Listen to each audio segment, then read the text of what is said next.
Police ഉദ്യോഗസ്ഥരോട് കർശനമായി ആചാരമര്യാദകൾ പാലിക്കണം എന്ന നിർദ്ദേശം വന്നിരിക്കുകയാണ്. കാരണം പലപ്പോഴും ശബരിമല ക്ഷേത്രത്തിൽ ഈ ഡ്യൂട്ടിക്കായി എത്തുന്ന പോലീസുകാർ ആചാരമര്യാദകൾ പാലിക്കാത്തത് വലിയ വിവാദമായിട്ടുണ്ട്. ജനം TV തന്നെ പല ഘട്ടങ്ങളിൽ ഇത് വാർത്ത നൽകിയിട്ടുണ്ട്. ഉദാഹരണമായി ഷൂ ഇട്ട് ചെരുപ്പിട്ടൊക്കെ സന്നിധാനത്ത് കയറുക, 18-ാം പടിയിൽ കയറുക. കാരണം ഇതെല്ലാം പവിത്രമായി കാണുന്ന സ്ഥലങ്ങളാണ്. കോടിക്കണക്കിന് ഭക്തർ പവിത്രമായി കാണുന്ന ഈ സ്ഥലങ്ങളിലൂടെയാണ് പോലീസുകാർ ചെരുപ്പൊക്കെ ഇട്ട് പലപ്പോഴും കയറുകയും അത് വലിയ തോതിലുള്ള വിവാദങ്ങൾക്ക് വഴിവെക്കുകയും ഒക്കെ ചെയ്തത്. അതിനാൽ ശബരിമല സന്നിധാനത്ത് ഡ്യൂട്ടിക്കെത്തുന്ന പോലീസുകാർ തീർച്ചയായും ആ ക്ഷേത്രവുമായി ബന്ധപ്പെട്ട ആചാരങ്ങൾ പാലിക്കണം എന്ന നിർദ്ദേശം വന്നിരിക്കുന്നു. ഒപ്പം അനധികൃത കച്ചവടക്കാരെ സന്നിധാനത്ത് നിന്നും ഒഴിപ്പിക്കാനും ഒരു നിർദ്ദേശമുണ്ടായിരിക്കുകയാണ്. ആദ്യം പ്രതികരണത്തിലേക്ക് പോകാം, അതിനുശേഷം മിഥുൻ മുരളി റെഡിയാണ്.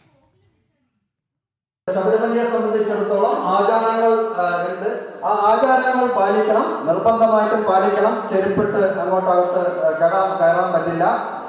കഴിഞ്ഞ വർഷം അങ്ങനെ ഒരു ഇൻസിഡന്റ് നമ്മളുടെ ഭാഗത്ത് ദൗർഭാഗ്യകരമായിട്ട് ഉണ്ടായിട്ടുണ്ട്. അതൊരു കാരണവശാലും നിങ്ങളുടെ ഡ്യൂട്ടി സമയത്തോ അല്ലെങ്കിൽ റെസ്റ്റ് സമയത്തോ ചെരുപ്പിട്ട് തിരുമുറ്റം ഭാഗങ്ങളിലേക്ക് ഒരു കാരണവശാലും വരരുത്. ചെരുപ്പ് അഴിച്ചു വെച്ച് തന്നെ പോകേണ്ടതാണ്. അത് പ്രത്യേകം ശ്രദ്ധിക്കുക. ഈ പറഞ്ഞതുപോലെ ഈ ആചാരങ്ങൾ കൃത്യമായിട്ട് നമ്മൾ പാലിക്കേണ്ടതാണ്. അത് പ്രത്യേകം ശ്രദ്ധിക്കേണ്ടതാണ്. ഇതൊരു സർവീസ് ഓറിയന്റഡ് ആയിട്ട് ഒരു സേവന മൈൻഡ് സെറ്റിൽ സേവന സന്നദ്ധതയോടെ പ്രവർത്തിക്കുക എന്നുള്ളതാണ് പറയാനുള്ളത്. നിങ്ങളുടെ ടേൺ 25-ാം തീയതി വരെയാണ്. ശബരിമല സന്നിധാനത്ത് ഡ്യൂട്ടിക്ക് എത്തുന്ന അയ്യപ്പ ഭക്തർ ആചാരമര്യാദകൾ പാലിക്കണമെന്ന നിർദ്ദേശം വന്നിരിക്കുകയാണ്. മിഥുൻ മുരളി ഈ വാർത്തയുടെ വിശദാംശങ്ങളുമായി സന്നിധാനത്ത് നിന്നും ചേരുന്നുണ്ട്. മിഥുൻ, ഇപ്പോൾ വെറുതെ ഒരു കണക്കെടുത്താൽ 1000 പോലീസുകാർ ഡ്യൂട്ടിക്കുണ്ടെങ്കിൽ അതിൽ 2 പേരായിരിക്കും ചിലപ്പോൾ ഈ ആചാരങ്ങൾ തെറ്റിക്കുന്നത്. കാരണം ശബരിമലയിലേക്ക് ഡ്യൂട്ടിക്ക് എത്തുന്ന ഭൂരിപക്ഷം പോലീസുകാരും അയ്യപ്പ ഭക്തരാണ്, അല്ലെങ്കിൽ ആ കാനന ക്ഷേത്രത്തിൻ്റെ വിശുദ്ധിയെ മനസ്സിലാക്കുന്നവർ തന്നെയാണ്. പക്ഷെ ചില ആളുകളെങ്കിലും ചില ഘട്ടങ്ങളിൽ ആ ക്ഷേത്രവുമായി ബന്ധപ്പെട്ട ആചാരമര്യാദകൾ ലംഘിച്ചിട്ടുണ്ട്. അത് വലിയ വിവാദങ്ങളായിട്ടുണ്ട്. കാരണം അത് സ്വാഭാവികമായും വിവാദമാകും. കാരണം ശബരിമല, അവിടുത്തെ പരിപാവനമായ ക്ഷേത്രം, അവിടുത്തെ പ്രത്യേക തരത്തിലുള്ള ആചാരങ്ങൾ, ഒരുപക്ഷെ കേരളത്തിലോ ഭാരതത്തിലോ മറ്റു ക്ഷേത്രങ്ങളിലോ ഒന്നുമില്ലാത്ത രീതിയിലുള്ള വ്യത്യസ്തമായ ആചാരങ്ങൾ. അപ്പോൾ അതൊക്കെ പാലിച്ചുകൊണ്ട് ലക്ഷക്കണക്കിന് ആളുകൾ ആ മല കയറി സന്നിധാനത്തേക്ക് എത്തുമ്പോൾ അവിടെ ഡ്യൂട്ടിക്ക് നിൽക്കുന്നവർ ഈ ആചാരങ്ങൾ ലംഘിക്കുക എന്ന് പറയുന്നത് സ്വാഭാവികമായും അയ്യപ്പ ഭക്തരുടെ വികാരങ്ങളെ വ്രണപ്പെടുത്തുന്നതാണ്. അതുകൊണ്ടാണല്ലോ ഈ കർശനമായ നിർദ്ദേശം വന്നിരിക്കുന്നത്. മിഥുൻ,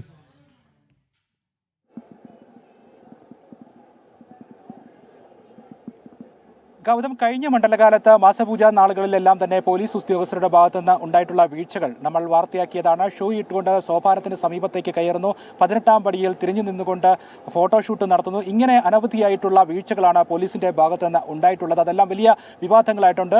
ഗൗതം സൂചിപ്പിച്ചതുപോലെ 10-ൽ 2 പോലീസുകാരായിരിക്കാം, അല്ലെങ്കിൽ 1000-ൽ ഒരു ചെറിയ വിഭാഗമായിരിക്കാം ഇത്തരത്തിലുള്ള പ്രവർത്തനങ്ങൾ ഏർപ്പെടുത്തുന്നത്. ആചാരമര്യാദകൾക്ക് അനുസൃതമായിട്ടല്ലാതെ ഭക്തജനങ്ങളോട് പെരുമാറുന്നത്, ആചാര സവിശേഷതകളെല്ലാം അട്ടിമറിച്ചു കൊണ്ട് പെരുമാറുന്നത്, അത് വലിയ വീഴ്ചയായിട്ട് തന്നെ നമുക്ക് കണക്കാക്കേണ്ടിയും വരും. ഗൗതം സൂചിപ്പിച്ചതുപോലെ ഭക്തരുടെ വ്രതാനുഷ്ഠാനത്തോടുകൂടി ശബരിമല സന്നിധാനത്തേക്ക് എത്തുന്ന കോടിക്കണക്കിന് ഭക്തജനങ്ങളുടെ വികാരങ്ങളെ എല്ലാം വ്രണപ്പെടുത്തുന്ന തരത്തിലായി മാറുന്ന സംഭവങ്ങളാണ് പോലീസിന്റെ ഭാഗത്തുനിന്ന് കഴിഞ്ഞ കാലങ്ങളിൽ ഇടയ്ക്കൊക്കെ ഉണ്ടായിട്ടുള്ളത്. വലിയ വീഴ്ചകളാണ് അവരുടെ ഭാഗത്തുനിന്ന് ഉണ്ടായിട്ടുള്ളത്. ആ വീഴ്ചകൾ ചൂണ്ടിക്കാണിച്ചുകൊണ്ട് തന്നെയാണ് ATS SP ML സുനിൽ ഇന്ന് പോലീസ് ഉദ്യോഗസ്ഥർക്ക് കർശന നിർദ്ദേശം നൽകിയത്. ഇന്ന് രാവിലെ ശബരിമല അയ്യപ്പ ഓഡിറ്റോറിയത്തിൽ പോലീസ് ഉദ്യോഗസ്ഥരുടെ പ്രത്യേക യോഗം വിളിച്ചു ചേർത്തിരുന്നു. 1500 പോലീസ് ഉദ്യോഗസ്ഥരാണ് ആദ്യ ബാച്ചിൽ ശബരിമല സന്നിധാനത്ത് ഡ്യൂട്ടിക്ക് നിയോഗിക്കപ്പെട്ടിരിക്കുന്നത്. ഈ നിയോഗിക്കപ്പെട്ടിരിക്കുന്ന മുഴുവൻ പോലീസ് ഉദ്യോഗസ്ഥരെയും ഇന്ന് പ്രത്യേക യോഗത്തിലേക്ക് വിളിച്ചു ചേർത്തു. ആ യോഗത്തിലാണ് ഉന്നത പോലീസ് അധികാരി പോലീസ് ഉദ്യോഗസ്ഥർക്ക് കർശന നിർദ്ദേശം നൽകിയിരിക്കുന്നത്. അത് ശബരിമലയുടെ പരമപവിത്രമായിട്ടുള്ള ആ ആചാര അനുഷ്ഠാനങ്ങൾക്ക് അനുസൃതമായിട്ട് പോലീസ് ഉദ്യോഗസ്ഥർ പെരുമാറാൻ ശ്രദ്ധിക്കണം എന്നുള്ള കാര്യമാണ് പ്രധാനമായിട്ടും ഇവർക്ക് നിർദ്ദേശം നൽകിയത്. ഭക്തരോട് മാന്യമായി പെരുമാറണം, മാന്യമായി ഇടപഴകണം. വഴി ചോദിക്കുന്ന ഭക്തജനങ്ങളുണ്ട്, വഴിതെറ്റിപ്പോകുന്ന ശബരിമല സന്നിധാനത്ത് വിവിധയിടങ്ങളിലേക്ക് പോകാൻ വഴിതെറ്റിയൊക്കെ സഞ്ചരിക്കേണ്ടി വരുന്ന ഭക്തജനങ്ങളുണ്ട്. അവരോടൊക്കെ ആചാരപരമായി മര്യാദപൂർവ്വം ഒരു സ്വാമി എന്ന പരിഗണന കൊടുത്തുകൊണ്ട് തന്നെ സംസാരിക്കണം, ഇടപെടണം എന്നുള്ള കർശന നിർദ്ദേശം പോലീസ് ഉദ്യോഗസ്ഥർക്ക് നൽകിയിരിക്കുന്നു. ഒപ്പം ആചാര സവിശേഷതകൾ, ശബരിമലയുടെ പരിപാവനമായിട്ടുള്ള ആ സവിശേഷതകളെല്ലാം ഉയർത്തിപ്പിടിച്ചുകൊണ്ടുള്ള പെരുമാറ്റം ഇവരുടെ ഭാഗത്തുനിന്ന് ഉണ്ടാകണം, ശ്രദ്ധിക്കണം എന്നുള്ള കാര്യമാണ് പോലീസ് ഉദ്യോഗസ്ഥർക്ക് ATS SP special officer ML Sunil ഇന്ന് നൽകിയിരിക്കുന്നത്. അതോടൊപ്പം തന്നെ പല കാര്യങ്ങളിലും നിർദ്ദേശങ്ങൾ ഇന്ന് ഉന്നത പോലീസ് ഉദ്യോഗാരിയുടെ ഭാഗത്തുനിന്ന് ഉണ്ടായിട്ടുണ്ട്. മുഴുവൻ പോലീസ് ഉദ്യോഗസ്ഥർക്കും നിർദ്ദേശങ്ങൾ നൽകിയിട്ടുണ്ട്. അതിൽ പ്രധാനമായിട്ടും കച്ചവടക്കാര്, ഡോളി സർവീസുകാർ ഇവർക്ക് പോലീസ് ക്ലിയറൻസ് സർട്ടിഫിക്കറ്റ് നിർബന്ധമാക്കിയിട്ടുണ്ട് എന്നുള്ളതാണ്. ഇത് പരിശോധന നടത്തണം. വരും ദിവസങ്ങളിൽ ഈ കച്ചവടക്കാരും ഡോളി സർവീസുകാർക്കുമെല്ലാം പോലീസ് ക്ലിയറൻസ് സർട്ടിഫിക്കറ്റ് ഉള്ളവരാണോ എന്നുള്ള കാര്യം ഇവിടെ ഡ്യൂട്ടിയിലുള്ള മുഴുവൻ പോലീസ് ഉദ്യോഗസ്ഥരും പരിശോധിച്ച് ഉറപ്പുവരുത്തണമെന്നുള്ള നിർദ്ദേശം നൽകിയിരിക്കുന്നു. കഴിഞ്ഞ 2 ദിവസമായി പമ്പയിൽ നിന്നും സന്നിധാനത്തേക്കും ഒപ്പം സന്നിധാനത്ത് നിന്ന് പമ്പയിലേക്കും പോകുന്ന ട്രാക്ടറുകൾക്ക് അമിത വേഗതയുണ്ട് എന്ന് പോലീസ് SP കണ്ടെത്തിയിട്ടുണ്ട്. ഈ ട്രാക്ടറുകളുടെ വേഗത നിയന്ത്രിക്കണം. പരമാവധി ഭക്തജനങ്ങൾക്ക് ബുദ്ധിമുട്ടുണ്ടാക്കാതെ വേണം ട്രാക്ടറുകൾ സന്നിധാനത്തേക്കും പമ്പയിലേക്കും പോകാൻ എന്നുള്ള കാര്യം പോലീസ് ഉദ്യോഗസ്ഥർ കർശനമായി തന്നെ പരിശോധിക്കണമെന്നുള്ള നിർദ്ദേശം നൽകിയിരിക്കുന്നു. ഒപ്പം കർശനമായിട്ടുള്ള സുരക്ഷാ ക്രമീകരണങ്ങളുടെ ഭാഗമായി പരിശോധനകൾ ശക്തമാക്കും എന്നുള്ള നിർദ്ദേശം നൽകിയിരിക്കുന്നു. കടകളിൽ ചെക്കിംഗ് എല്ലാ ദിവസവും ഉണ്ടാകും. ഈ പോലീസ് ക്ലിയറൻസ് സർട്ടിഫിക്കറ്റ് വേണം.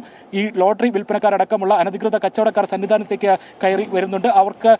അവരെ ഒഴിപ്പിക്കുന്നതിനുള്ള നടപടികൾ കർശനമായി തന്നെ സ്വീകരിക്കണം തുടങ്ങിയ നിർദ്ദേശങ്ങളാണ് പോലീസ് ഉന്നതാധികാരി ATS SP സുനിൽ അല്പസമയം മുൻപ് മുഴുവൻ പോലീസ് ഉദ്യോഗസ്ഥരെയും വിളിച്ചു ചേർത്തുകൊണ്ട് നമ്മൾ നൽകിയിരിക്കുന്ന മുൻകാലങ്ങളിൽ മാസപൂജ മിഥുൻ, ശബരിമല സന്നിധാനത്താണ് മിഥുനും അരുൺ കൊടുങ്ങൂരും ഉള്ളത്. ശബരിമലയിൽ ഡ്യൂട്ടിക്കെത്തുന്ന അയ്യപ്പ ഭക്തരോട് ആ ക്ഷേത്രവുമായി ബന്ധപ്പെട്ട ആചാരങ്ങൾ കൃത്യമായി പാലിക്കണമെന്ന നിർദ്ദേശം വന്നിരിക്കുന്നു. ഒപ്പം സന്നിധാനത്തുള്ള അനധികൃത കച്ചവടക്കാരെ എത്രയും പെട്ടെന്ന് ഒഴിപ്പിക്കുക എന്ന നിർദ്ദേശം കൂടി പോലീസിന് ലഭിച്ചിരിക്കുകയാണ്. മിഥുൻ മുരളിയാണ് ഈ വാർത്തയുടെ വിശദാംശങ്ങൾ സന്നിധാനത്ത് നിന്ന് നൽകിയത്.